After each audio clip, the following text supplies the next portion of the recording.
Hey guys, I know, but let me explain.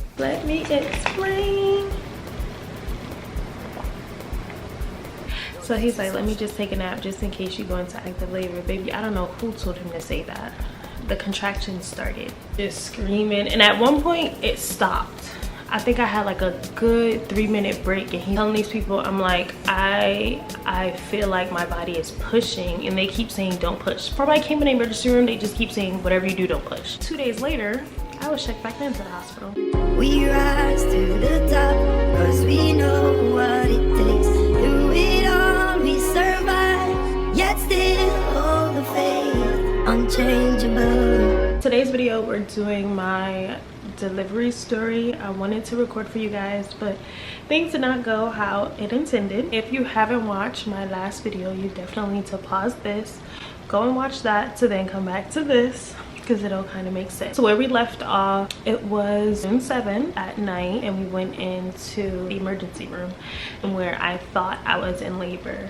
Now with my first pregnancy, I was induced, so I don't really know the signs of what to expect. I kind of was picking through things that people been going into labor. By the time I went in June 7th, I had lost my mucus plug, and I started having contractions 5 to 7 minutes apart, but they weren't lasting, if that makes sense. When I went in there, they hooked me up to check and see. I was only 3 centimeters dilated. They were able to see that I was having contractions, but I wasn't in active labor. Body was preparing. It looked like I was gonna go into labor at this point, but I just wasn't there yet. So they didn't keep me. The nurse was super sweet, but you know, that discourages you when you go to the hospital thinking you're in labor and you weren't even in labor. It definitely did discourage me a little bit, but it pushed me to kind of like get the ball rolling. Once you're in labor, it's just uncomfortable at this point. You're getting aches, you're getting pains. It's just, you ready for it to be over, because it's like I'm experiencing the moments, but it ain't happening, and now you're anxious to see your baby. And that's kind of where I was at. So after I left, she did tell me to get some rest, so I did go home, get rest. And when I woke up bright and early at 7. I said, yeah, it's time to get this show on the roll. So I started walking.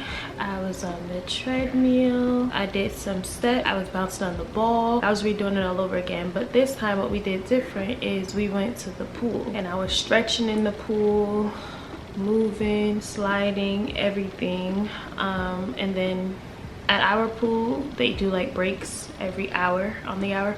So every time I had a break, I would come out the water, I would bounce on the ball, I would stretch, you know, do some squats, kind of to like push her down, because basically what the nurse was telling me when I went in is that every time I have a contraction, it's like I'm tightening up my body, and instead of me allowing her to push down to get the labor started, I'm like tensing up my body and pushing her up. So I basically was trying to just relax and push through. At this moment, at the end of that, I was tired. So we're on June 8th. We done did the pool. We was exercising all day. I'm exhausted. By the time I finally settled down for the night, I think it was 1 a.m. It was around 1 a.m. and now we hit June 9th. I'm feeling contraction. My husband, Troy, he just laid down and he's like, you know, let me just take a nap just in case tonight is the night.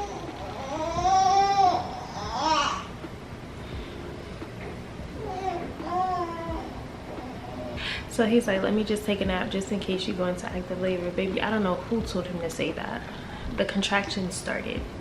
So I'm timing them now, and I realized they're like really intense.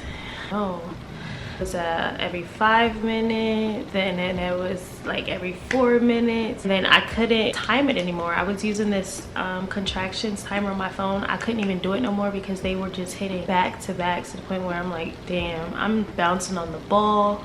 I'm like, you know, let me keep going, because I already got hit with the false labor before, went up there and was nothing. So now I'm trying to make sure. I couldn't take it no more. I'm pacing back and forth in the hallway. And then my husband, he just keep looking at me. He's like, he's just watching out at this point. He's not saying nothing, he's just watching. And then I just stripped my clothes. I went in the shower. I got the hot water running over my back. Like, I'm just trying to push through. And I'm just moaning and screaming and just, I'm like, oh no. No. So at this moment, I'm like, okay, this right here has to be it. My husband, he's just like, you sure you don't want to go? You sure you don't want to go? And I'm just in the shower, I'm trying to focus and zone everything out. And then it was to the point where it was just unbearable. I'm like, I don't know how far along I am at this point, but I know I'm definitely in labor. So I told him to go wake up my mom. He's like, wake her up now? I'm like, wake her up now. I'm going to the hospital now. Let me tell you how you know it was real. Because I was induced with my first pregnancy, I done did my makeup. I had rolled up my hair and flexi rods and everything, but I didn't get to take the flexi rods down because stuff just started progressing too much. If you haven't watched that, I have a labor and delivery story on that too. You can go check out 5 years ago. But baby, I didn't care. There was no time for no makeup. There was no time for no eyebrows. None of that. When I got out that shower, I told him, pass me something to put on. I'm braless. He gave me my little Walmart nightgown. I threw that on with some underwear. And baby, we was out the door. My mom was hesitant, like she came to try to kind of see what was going on because you know we had the false scare before already. So she's trying to look and see. And I'm there screaming. She's like, oh no, this is it. My mom, once our kids is crying, she crying instantly. So when she looked at me, I saw her walk away. I couldn't even attend to her. Like, I'm just zoned out. Like, let's go. I was trying to wait for her to come with me to go, but I'm like, this is happening too fast. We gotta go. So me and my husband ended up leaving, and then my mom came and met us there. So we get to the hospital now. Mind you, my husband is doing like 100 on the highway, and I'm there stretching in the back of the car. Like, I lean my seat back. I'm just screaming. And at one point it stopped. I think I had like a good 3-minute break, and he's like, it's done now? I'm like, yes, it's done. And baby, when it started back again, we reached the emergency room. He didn't even park the car. He just jumped out and took me. And everybody's looking at me because everybody was like, wasn't you just here? I'm like, yes, I was just here. I was just here last night. But baby, this right here right now, this is happening. They asking me all these questions. I'm like, I don't know. I'm shaking. I'm like, I don't know. So this lady, she took me. She's like, no, we got to take her. We have to take her. I don't want her to have birth in this lobby, because they were trying to ask me too many questions. It's like, I was just here 2 nights ago. Y'all can pull that stuff up or ask me after the fact. I don't know, but it's going down now. She was like, y'all can follow me if y'all want to get what y'all got to get, but I'm going. I'm taking her up. So she took me up there. They laid me on the bed to check, because you know, anytime you come in, they check to see how far along you go. When she checked me, I was 7 centimeters. So I told Troy, I was like, call my mom. It's happening. I know I'm not leaving now. 7 centimeters is about to go down. Called her, and she stayed on the phone the whole time until she showed up. So we already had lost the mucus plug the night before. When they went to check and see how far along I was, my water ended up breaking. We had a little bit of bloody show going on at this moment. They're already changing me off and preparing me everything and transferring me to the delivery room.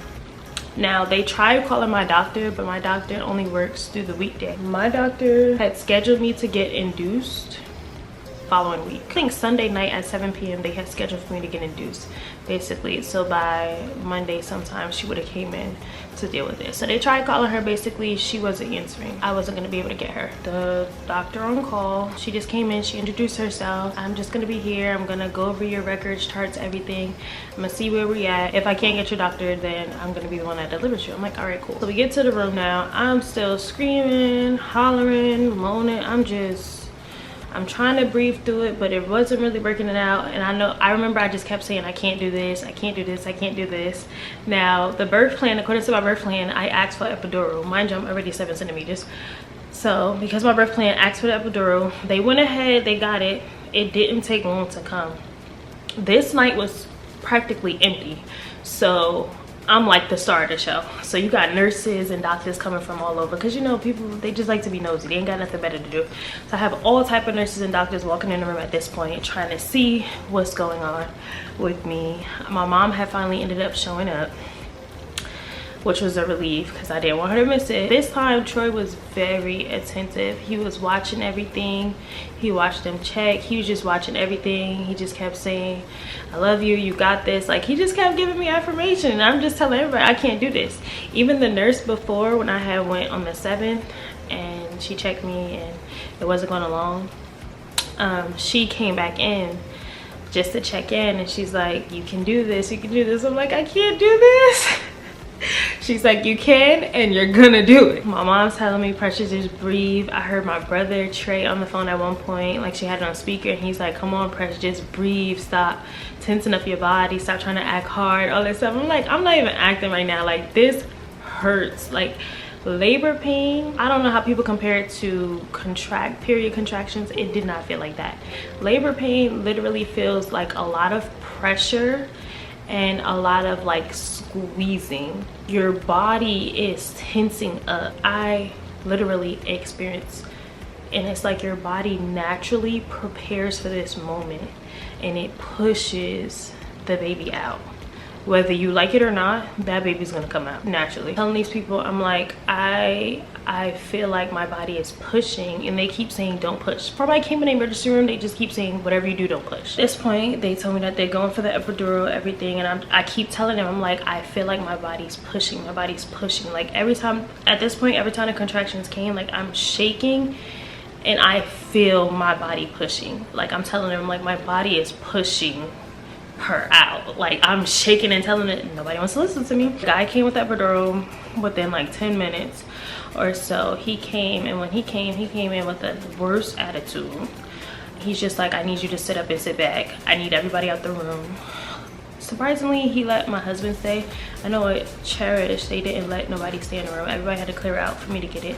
He let one person stay. He's like, he needs to get a chair, he needs to get a chair. Because when he told my husband he could stay in the room, he was just standing at the bottom of the bed, like trying to watch and see like what's going on. And he was like, he needs to get a chair, he needs to get a chair. So they basically got him a chair and set him in front of me where I can see him and he can see me, but he can't see what the guy's doing behind me. He's like, you need to sit up straight and scoot back on the bed. So I'm having a contraction again. I'm like, I can't, like, I can't even sit properly, like sit up straight, because it's like I feel the pressure going on down there, and it felt like she was coming.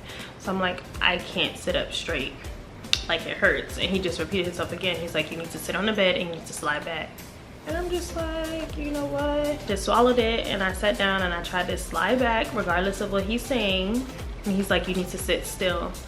And again, I'm having a contraction again, and I'm like, I can't sit still. My body is pushing her out. The nurse who stayed in the room with us, she basically hugged me from the front, and she was trying to like hold me still and comfort me, because my husband couldn't come. He had to basically sit on the chair and he couldn't move, or he was gonna make him leave out.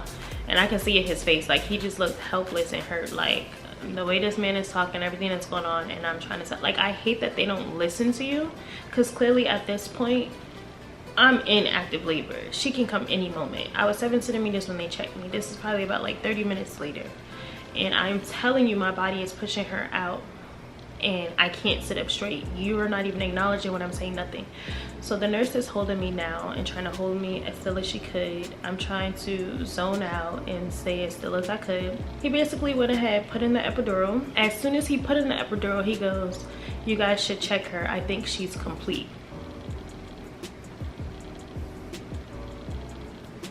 Why not say that before? Because you want your money. You want to go ahead and stick the epidural in regardless. So you get your money, right? Okay, whatever. The nurse laid me down or whatever. My epidural just went in. The nurse laid me down and they called the doctor. The doctor had came back in the room and she basically told me, we can't get your doctor, so I'm gonna be the one that delivers you. Lay down, let me check you. So while she's talking to me, they're already laying me down. They're already putting up the foot things to cock up my foot. They have me sliding down. Mind you, this is just for her to check me. By the time I laid down and they put my legs up, her hair is hanging out. As I said, she's already naturally pushing out. The lady didn't even get to put her hairnet on her hair to put up her hair. All the doctors, nurse, everybody just came swamping the room.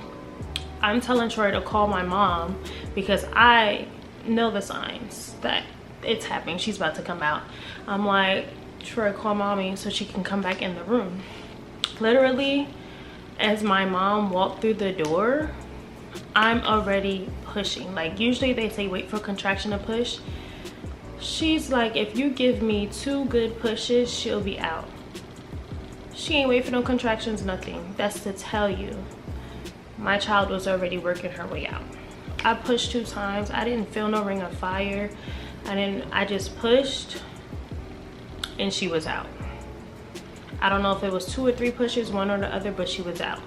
Like, she delivered 3 a.m. Mind you, I went in, I was looking at Troy guest badge, I think it was at like 1:47, and she was delivered 3 something, like 3:20 a.m. something. So that's just to tell you, that's from walking in, getting checked, getting epidural and all these things. Yes, the epidural was placed on my back, but it wasn't enough time for the epidural to kick in.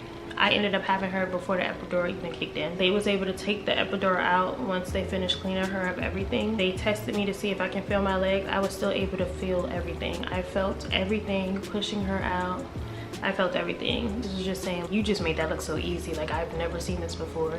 They were giving me all these compliments, baby. I'm listening it, I'm thanking them, but it was just a relief. Our body naturally is gonna prepare for us to do this. So listening to them telling you don't push and don't, like, you're fighting against nature, and it hurts so bad.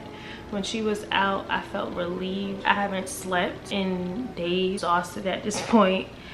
I was so happy. Once I heard her crying, I was happy. I'm like, okay, she's okay, it's all good. And I just wanted to sleep. Really, honestly, truly, I just wanted to sleep.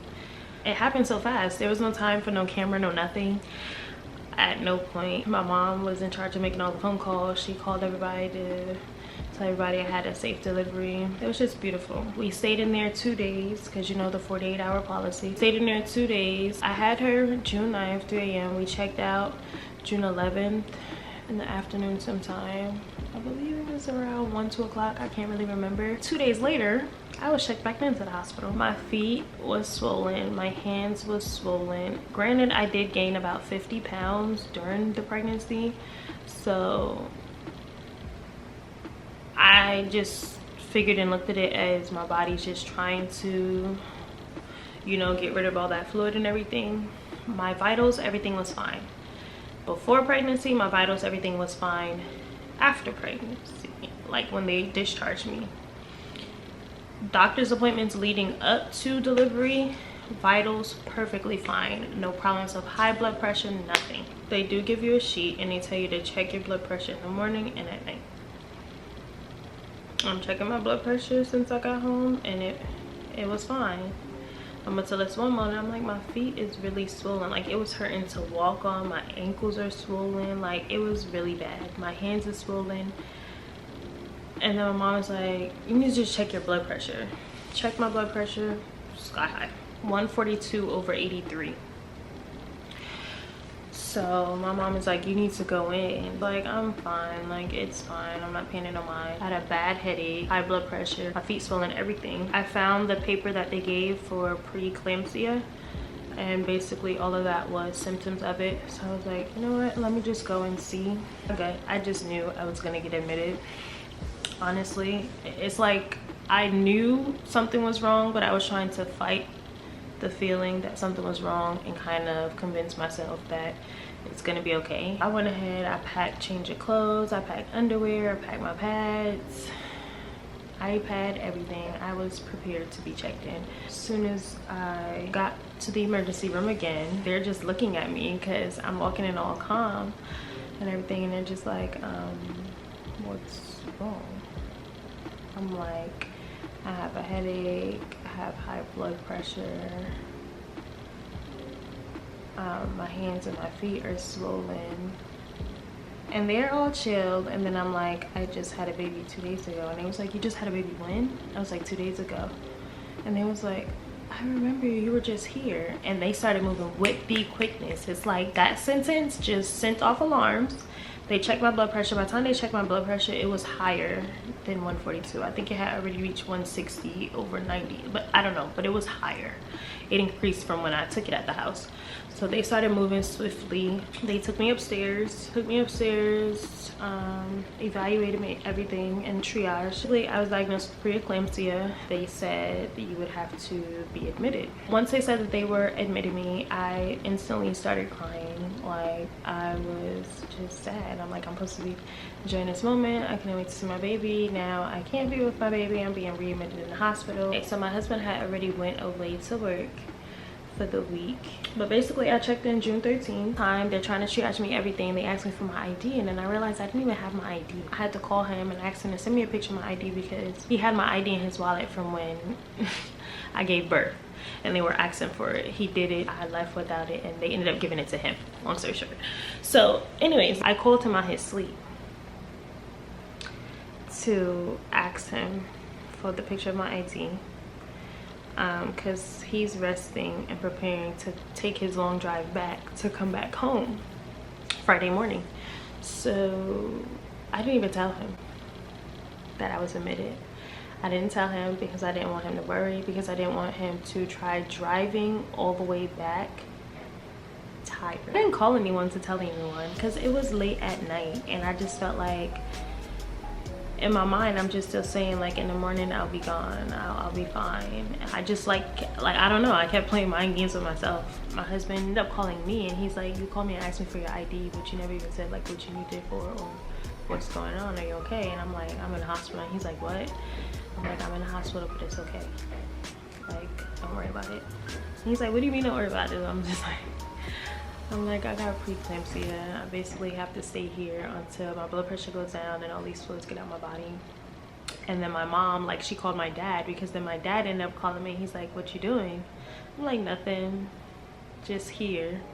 And he's like, you're in the hospital. And I'm like, oh my gosh, my mom can't hold water.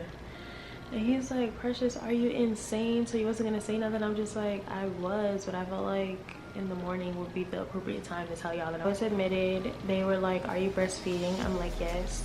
Baby come up here with you to stay, but you can't be with the baby by yourself. So basically it would have been for my mom to bring her up there, but I'm like, no, because my mom had Adore and Cherish, and I'm like, that'll just be too much. So I'm just like, I'm just gonna use this time to try to get some rest, because I haven't been sleeping. Lack of rest from the whole laboring process, everything back and forth. I just haven't been sleeping properly, so my body just was under distress, because like I said, vitals was fine, everything. It just happened out of nowhere.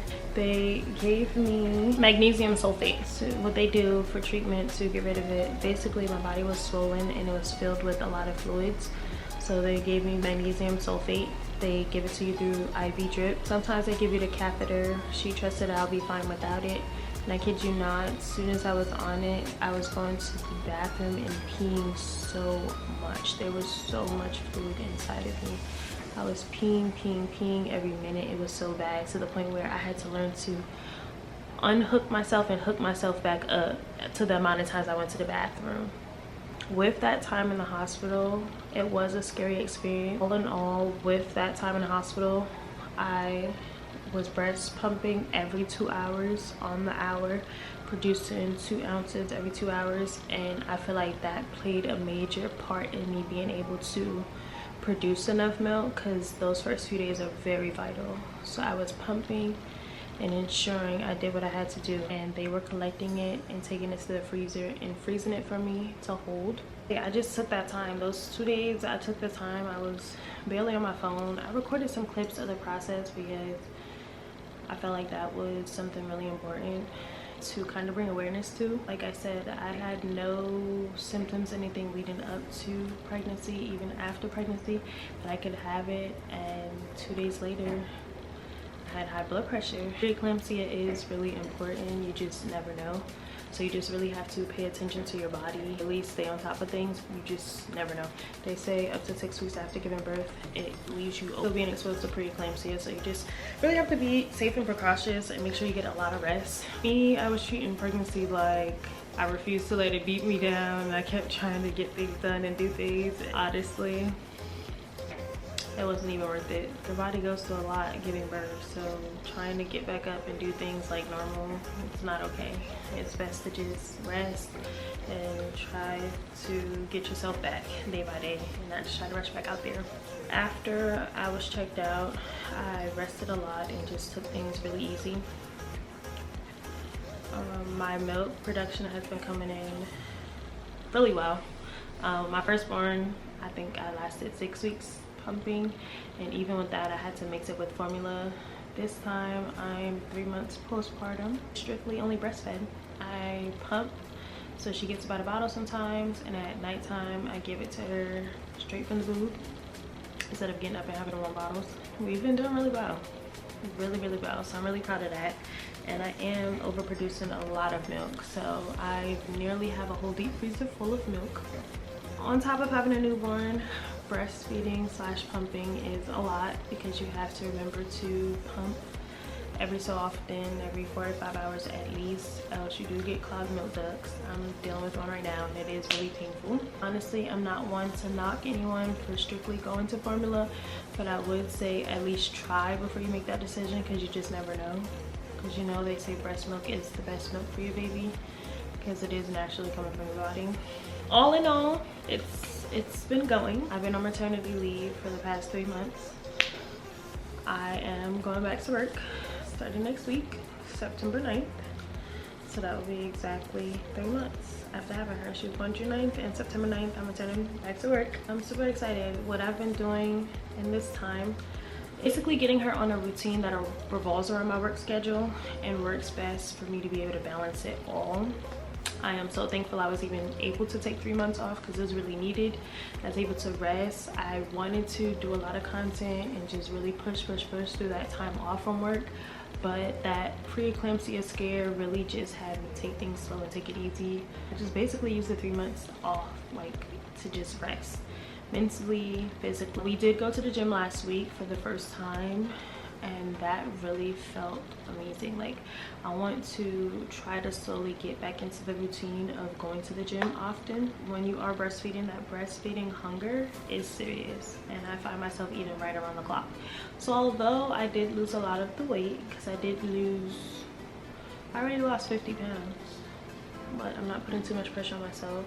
I just want to ease my way back into it because she was pretty heavy, so my pelvis still kind of hurts, and my back still hurts. Well, my back, I know it's from the epidural that I should have never got in the first place, but we're not gonna talk about it. And then my pelvis, it just still feels like it's still recovering. Like, it takes us 9 months to deliver and carry a baby full term, so I can only imagine it may take 9 months to fully feel like myself again. For birth control, I did get the IUD Mirena. My 6-week checkup, I was cleared and able to go back and do everything as regular, and I told her I wanted the IUD, which I had to go back in 2 weeks. When I went 2 weeks, I got it July 30th. When I got it, I did spot for 3 days, and then that had stopped completely. For a few days, I had started spotting and experiencing bleeding. Somewhere along the line, I know it was probably my period, but it was hard to tell because, like, just giving birth, that throws your period out of whack already. You're not really sure when it comes. And then the IUD, I got that basically almost a month after, so kind of was just like, it was hard to tell. But basically with the IUD, I had bled for 4 weeks, and that was between spotting and bleeding. It was 4 weeks, and then it stopped. I'm watching it. I know they say when you get the IUD, you could have bleeding, what do they call it? Irregular bleeding for 3 to 6 months. I was ready to take it out, I'm not gonna lie. When I was bleeding for a month straight, I'm like, I'm not gonna do this. This means I'm gonna be bleeding for that whole 3 to 6 months. No, I don't wanna do that. But I gave it 4 weeks. It stopped. Basically it. So I'm basically just watching it. That's birth control I chose to take, because as I said before, another baby right now, we're not trying to do that. No way, Jose. My firstborn, she's 5. She just started kindergarten, so she's off during the day. With me going back to work, I do work from home. It's gonna be me and a door kicking it. Another baby in the picture right now. Not looking forward to that, so I felt like a long term will be good for now. so that I don't have to worry or stress or remember about taking a pill or anything like that. So that's the route that I did decide to go this time around. But I do want to thank you guys so much for watching. I hope you enjoyed the video. Let me guys know your birth story. Do y'all feel like he needed to still give me the epidural? Because I feel like he shouldn't have. Do y'all feel like nurses and doctors don't listen to us? I didn't personally feel the ring of fire. I don't know, because I know they usually say the head, once the head come out, that's one thing, but once the shoulders come out, it hurts. For me, but I feel like the contractions were more painful than her coming out. And as she was out, I felt the relief.